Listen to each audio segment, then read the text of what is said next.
नमस्कार दोस्तों, मैं हूँ रेलवे पॉइंट्समैन अंकुश। दोस्तों स्वागत है एक और नए वीडियो में। और आज की इस वीडियो में हम रेलवे ग्रुप डी के लिए सबसे इम्पोर्टेंट टॉपिक स्टैटिस्टिक्स यानी कि सांख्यिकी के बारे में बताएंगे। सांख्यिकी यानी कि डाटा को इकट्ठा करने, उन्हें व्यवस्थित करने और उनका विश्लेषण करने और उनमें निष्कर्ष निकालने वाली विधि को ही सांख्यिकी यानी कि स्टैटिस्टिक्स कहते हैं।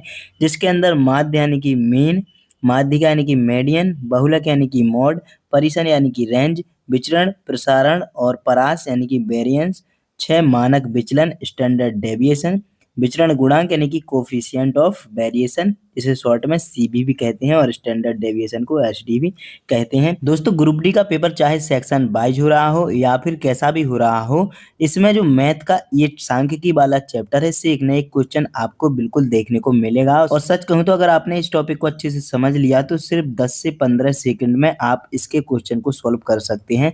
सबसे पहले हम माध्य यानी कि मीन से शुरू करेंगे, फिर माध्यिका और धीरे धीरे करके हम यहाँ पर विचरण गुणांक तक आपको सारी चीजें अच्छे से समझाएंगे। मैं आपको ऐसे ग्राउंड लेवल एग्जांपल्स भी दूंगा जो आप डेली लाइफ में देखते हो, ताकि कंसेप्ट सिर्फ याद ही नहीं आपको समझ में भी आए। तो बिना किसी टाइम वेस्ट के शुरू करते हैं और एक एक चीज को हम इस तरह से क्लियर करेंगे कि एग्जाम में क्वेश्चन देखते ही आपको लगे कि अरे ये तो सिंपल क्वेश्चन है। तो चलिए दोस्तों शुरू करते हैं एग्जाम ओरिएंटेड सेशन को। सबसे पहले हम बात करते हैं माध्य की, जिसे इंग्लिश में मीन या एवरेज भी हम कह सकते हैं। इसका मतलब है कि जितनी भी इसमें संख्या या चर दिए रहते हैं उन सभी चरों का योग रहता है और जितनी संख्या होती हैं उनसे हमें भाग दे देना होता है और हमारा ये निकल के आ जाता है। इसका शॉर्ट में फॉर्मूला होता है मीन बराबर सिग्मा एक्स यानी कि सिग्मा एक्स अपॉन एन। ये शॉर्ट में फॉर्मूला होता है माध्य निकालने का, जिसमें सिग्मा एक्स सभी मानों का योग होता है और एन कुल मानों की संख्या। चलिए इसे हम एक उदाहरण के तौर पे, एग्जाम्पल के तौर पे समझते हैं। ये हमारे सामने एक एग्जाम्पल है, इतने नंबर यहाँ पे दिए गए हैं। अब इन नंबर्स का हम मीन यानी कि माध्य निकालेंगे। तो सबसे पहले हमें जितनी भी संख्या दी गई हैं इन सभी को जोड़ेंगे और इनके जितनी भी संख्या है इससे हम भाग दे देंगे। 9 7 16, 16 5 21 और 9 30 और 11 41 4 45 और 9 54 और 7 61 और 13 74 और 9 83 और 5 88। टोटल इन संख्याओं का योग यहाँ पे हमको आ गया है। टोटल कितनी संख्या है? 1 2 3 4 5 6 7 8 9 10 और 11। टोटल 11 संख्या है। इससे भाग देंगे तो कट जाएगा ये 8 बार।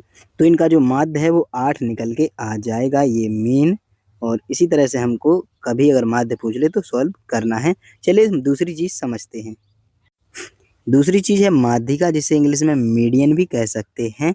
जब भी कोई डाटा दिया गया हो, कोई भी नंबर दिए गए हों, तो उसे हमें घटते से बढ़ते या फिर बढ़ते से घटते क्रम में लिख लेना होता है और जो बीच की संख्या निकल के आती है नंबरों में वो हमारा मीडियन यानी कि माध्यिका हो जाती है। इसे हम एक उदाहरण से समझते हैं। साथ ही एक चीज और इसमें होती है कि अगर मान लो कि कोई 6 संख्या दी हैं, 1 2 3 4 5 6 दी हैं, तो यहाँ से 2 चले जाएंगे, बीच की यहाँ पे एक नहीं 2 संख्या आएंगी, तो फिर इनका एवरेज निकाल देते हैं जो वही माध्यिका होती है। चलिए यहाँ पे हम एक उदाहरण से इस चीज़ को समझते हैं। यहाँ पे हमें एक नंबर दिया गया है, इसी नंबर का हम माध्यिका अगर इसकी निकालनी हो हमें, तो हम सबको यहाँ पे घटते से बढ़ते क्रम में लिख लेंगे, जो कि बहुत आसान होता है। जैसे कि 4 यहाँ पे हो गया, फिर 5 हो गया, फिर एक और 5 हो गया, फिर 2 7 हो गया, फिर 1 2 3 4 बार 9 लिखा हुआ है, फिर एक यहाँ पे 11 लिखा हुआ है और एक यहाँ पे 13 लिखा हुआ है। हमारी सारी संख्याएँ लिखी गई हैं और 1 2 3 4 5 6 7 8 9 10 11 नंबर हैं। तो 5 हम इस तरफ से ले लेंगे और 5 हम पीछे से ले लेंगे। तो बीच का जो नंबर हमारा 9 बचा है, यही हो जाएगी हमारी माध्यिका यानी कि मीडियन। अब मान लो यहाँ पे एक और नंबर, मान लो यहाँ पे आगे एक और नंबर 2 और होता, तो फिर कैसे निकालते? तो इसके लिए फिर हम 5 इधर से ले लेते और 5 इधर से ले लेते। फिर जो हमारे बीच के 7 और 9 बचते, तो फिर हम 7 और 9 को जोड़ के 2 से भाग दे देते, जो कि हमारा 8 यहाँ पे फिर माध्यिका निकल के आ जाती, यानी कि मीडियन निकल के आ जाता। तो इस तरीके से माध्यिका वाले सवालों को हमको सॉल्व करना है। चलिए तीसरा कॉन्सेप्ट समझते हैं। तीसरा आ जाता है हमारा बहुलक, जिसे इंग्लिश में मॉड कह सकते हैं। जो भी संख्या सबसे ज़्यादा बार किसी जो यहाँ पे हमारे पास संख्याएँ दी गई हैं, जो भी इस पूरे संख्याओं में सबसे ज़्यादा बार आई होगी, उसे ही बहुलक कहते हैं। जो संख्या सबसे ज़्यादा बार आती है वही मॉड यानी कि बहुलक होता है। The number that appears most frequently. इसका कोई खास गणितीय फॉर्मूला नहीं होता है, सीधी-सीधी बात होती है। कभी भी बहुलक पूछ लिया जाए तो यहाँ पे चर दिए गए हैं, जो भी संख्या इसमें ज़्यादा बार आती है वही बहुलक होता है।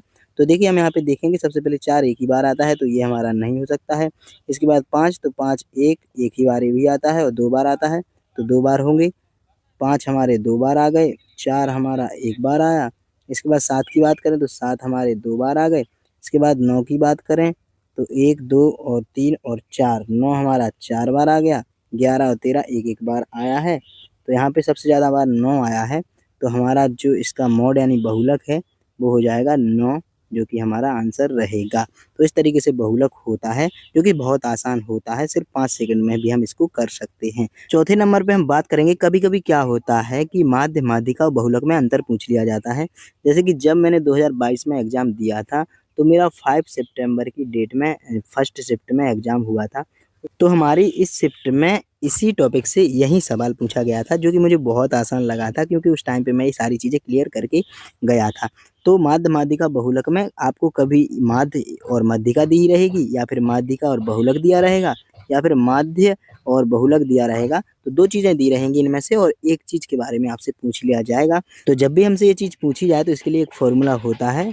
सबसे पहले हम इस फ़ॉर्मूले को हिंदी में लिख देंगे, बहुलक बराबर 3 माध्यिका माइनस का 2 माध्य। और इसी चीज़ को अगर हम इंग्लिश में लिख दें तो ये हो जाएगा बहुलक यानी कि मॉड, मॉड बराबर 3 मीडियन माइनस का 2 मीन। ये फॉर्मूला रहेगा। जब भी हमसे ये 2 चीज़ें दे के कोई भी एक चीज़ पूछ ली जाए, तो इस फॉर्मूले को हमको ट्राई करना है। जैसे कि मान लो कि दिया गया है कि किसी भी चर की अगर माध्यिका 4 दी गई है, 4 दिया गया है मीडियन, और 2 दिया गया है यहाँ पे मॉड यानी कि बहुलक। तो इसे सॉल्व करना है और माध्य हमको निकालना है, यानी कि मीन निकालना है। तो इस फॉर्मूले में हम मान रख देंगे, बहुलक यहाँ पे 2 दिया गया है, बराबर माध्यिका 4 दी गई है, 3 से गुणा करेंगे, बरा माइनस 2 और मीन को हम m लिख देंगे। अब इसको जब हम सॉल्व करेंगे तो हो जाएगा 4 तिया 12, और 12 को जब इस तरफ भेजेंगे तो हो जाएगा माइनस का 10 बराबर माइनस का 2 मीन। माइनस से माइनस कट जाएगा, 2 से 5 बार कट जाएगा, तो हमारा मीन निकल के आएगा वो 5 हो जाएगा। तो इस तरीके से हमारा माध्य, माध्यिका, बहुलक में अंतर होता है। चलिए अगले कॉन्सेप्ट की ओर चलते हैं। अगली चीज़ होती है 5वें नंबर पे परिसर, जिसे इंग्लिश में रेंज कहते हैं। इसका सीधा-सीधा मतलब होता है परिसर, रेंज। रेंज यानी कि कहाँ से लेके कहाँ तक चीज़ें जा रही हैं। यानी कि जो सबसे बड़ी संख्या चरों में दी गई है और सबसे छोटी संख्या का जो अंतर है, difference between highest and lowest value. इसका फॉर्मूला सीधा-सीधा है range, highest value minus lowest value. जैसे कि हमारे पास एक एग्जाम्पल के तौर पे चीज़ लिखी गई है, तो यहाँ पे हमें ये चरों के कुछ नंबर दिए गए हैं, तो इसमें हमें सबसे बड़ी संख्या देखनी है। सबसे बड़ी संख्या 11, सबसे बड़ी संख्या 13 है, तो 13 करेंगे, इसका अंतर निकालना है तो माइनस, सबसे जो छोटी संख्या है जो 4 है, तो 4, ये निकल के आ जाएगी 9, जो कि हमारा रेंज यानी कि परिसर रहेगा। इस तरीके से कभी अगर परिसर पूछ लिया जाए तो इस तरह से हमको सॉल्व करना है। चलिए अगले कॉन्सेप्ट की ओर चलते हैं। अगला कॉन्सेप्ट है 6वें नंबर पे विचरण, प्रसारण या प्रसार, जिसे वेरिएंस इंग्लिश में कहते हैं, जो कि तीनों एक ही चीज़ें होती हैं, बस नाम अलग-अलग हो जाते हैं। इसका सीधा-सीधा फॉर्मूला है, जो भी हमें चर दिए गए हैं, उन सभी का सबसे पहले माध्य निकालना है, और फिर जो चर दिए गए हैं उसके माध्य और चर में जो अंतर है उसके वर्ग करना है, और सभी चरों और माध्य के अंतर के वर्गों को हमको जोड़ देना है, और जितनी भी चरों की संख्या है उससे भाग दे देना होता है। इसे हम फॉर्मूले के तौर पे शॉर्ट में ये भी कह सकते हैं, वेरिएंस बराबर सिग्मा एक्स माइनस मीन, यानी कि माध्य में अंतर, और इसका स्क्वायर करके जितनी संख्या है उससे भाग दे देना होता है। चलो इसमें हम हिंदी में भी इसको हम लिख देते हैं, चर और जो माध्य इसका निकल के आएगा चरों का, चर के माध्य के अंतर के वर्गों का जोड़, और इसे भाग दे देना होता है कुल चरों की संख्या से। इस तरह से अब उदाहरण के तौर पे एग्जाम्पल हमें एक दिया गया है, यहाँ पे नंबर दिए गए हैं, तो सबसे पहले हम इनका माध्य निकालेंगे, जो कि हमने अभी माध्य निकाला था। तो इन संख्याओं का जो ऊपर हमने माध्य समझाया था, तो यही संख्या दी गई थी, तो यहाँ पे जो हमारा माध्य यानी कि मीन निकल के आया था वो 8 निकल के आया था। अब हमें सभी चरों का जो माध्य और चर के बीच में अंतर है उनको निकाल के उनको वर्ग करके जोड़ना है। तो 8 और 9 में जो अंतर है वो 1 है, 1 का वर्ग करेंगे, फिर प्लस करेंगे, 7 और 8 में 1 का अंतर है तो इसका वर्ग करेंगे, 5 और 8 में 3 का अंतर है तो इसका वर्ग करेंगे, 5 8 और 9 में 1 का अंतर है तो इसका वर्ग करेंगे, 8 और 11 में 3 का अंतर है तो इसका वर्ग करेंगे, 8 और 4 में 4 का अंतर है तो 4 का वर्ग करेंगे, 8 और 9 में 1 का अंतर है तो 1 का वर्ग करेंगे। 8 और 7 में 1 का अंतर है तो 1 का वर्ग करेंगे। 8 और 13 में 5 का अंतर है तो 5 का वर्ग करेंगे। 8, 9 में 1 का अंतर है तो 1 का वर्ग करेंगे और 8 और 5 में 3 का अंतर है तो 3 का वर्ग करेंगे और कुल जितनी भी संख्या हैं 11 संख्याएँ थी तो इससे हम भाग दे देंगे।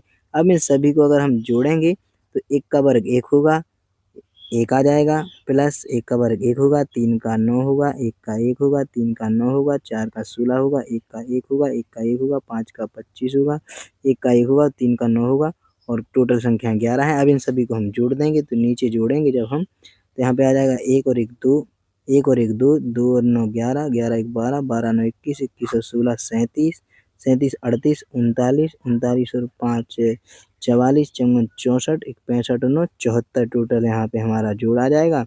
11 से हम इसको भाग कर देंगे तो हमारा जो आंसर है वो 74/11 यानी कि 74/11 आंसर आ जाएगा, जिसे हम वेरिएंस यानी कि या तो विचरण या फिर प्रसारण या प्रसार कह सकते हैं। चलिए हम अगले कॉन्सेप्ट की ओर चलते हैं। अगली 7वें नंबर की चीज़ आती है मानक विचलन, जिसे स्टैंडर्ड डेविएशन या फिर शॉर्ट में एसडीवी कह देते हैं। इसका मीनिंग होता है जो भी वेरिएंस आया है उसका स्क्वायर रूट यानी कि जो वेरिएंस यानी कि अभी हमने विचरण प्रसारण प्रसार पढ़ा है उसी का अंडर रूट कर देना होता है। स्टैंडर्ड डेविएशन बराबर अंडर रूट वेरिएंस और हमारा मान निकल के आ जाता है। जैसा कि आपको हमने अभी वेरिएंस निकालना सिखाया था, तो अगर चर दिए गए हैं तो फिर ये थोड़ा लेंदी हो जाता है।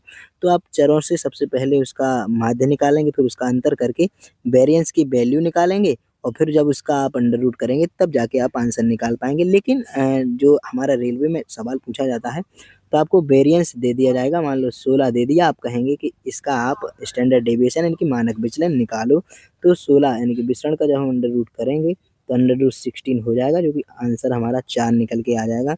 तो स्टैंडर्ड डेविएशन बराबर 4 ये आंसर हो जाएगा। तो इस तरह से हमको सवाल को करना है।